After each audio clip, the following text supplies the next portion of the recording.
आणि आता आजच्या राजकीय मोठ्या बातम्या पाहूयात।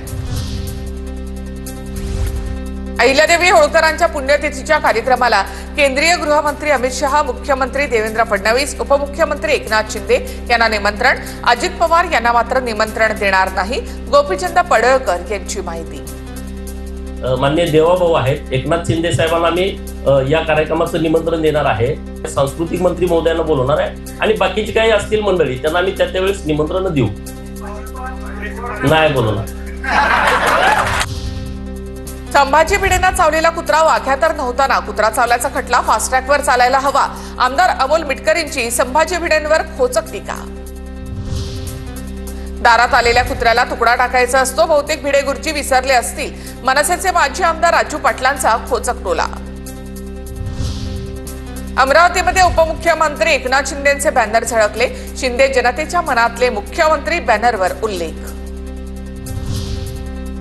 कार्यक्रमात फेरबदल होतो तेव्हा ठरवून फेरबदल केला जातो। चैत्यभूमीवरील कार्यक्रमाबाबत सर्वांनी मिळून ठरवलं होतं, त्यात कोणतंही नाराजी नाट्य नव्हतं, संजय शिरसाट यांचं स्पष्टीकरण। वाघ्या कुत्र्याच्या स्मारकाजवळ बंदोबस्त वाढवण्याची गरज, गोपीचंद पडळकरांची मागणी। तर शरद पवारांकडे आता फावला वेळीत त्यांनी स्वतःला हवा तसा इतिहास लिहावा, पडळकरांचा पवारांवर देखील निशाणा। माझी विनंती आहे की वाघ्या कुत्र्याच्या प्रोटेक्शन मध्ये आणखी 22 पोलीस तिथं वाढवण्याची आवश्यकता आहे। ते बघा, उदयन महाराजांच्या बाबतीमध्ये मला त्यांच्याविषयी आमच्या मनामध्ये नितांत आदर आहे। हे घुसपाट काढलंय कुणी? ब्रिगेडीने।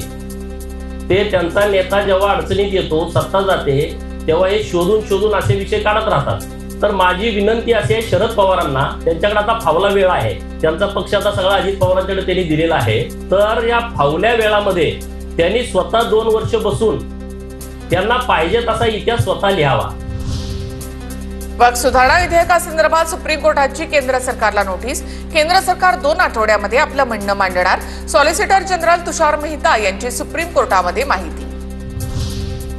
भाजप अध्यक्षांची घोषणा लवकरच होण्याची शक्यता, रात्री उशिरा जेपी नड्डा यांच्या निवासस्थानी अमित शहांची बैठक, बैठकीला राजनाथ सिंग यांची उपस्थिती। अध्यक्षपदासाठी राजनाथ सिंग यांच्यासह मनोहरलाल खट्टर, धर्मेंद्र प्रधान, विनोद तावडे, भूपेंद्र यादव, सुनील बन्सल यांचं नाव चर्चेत।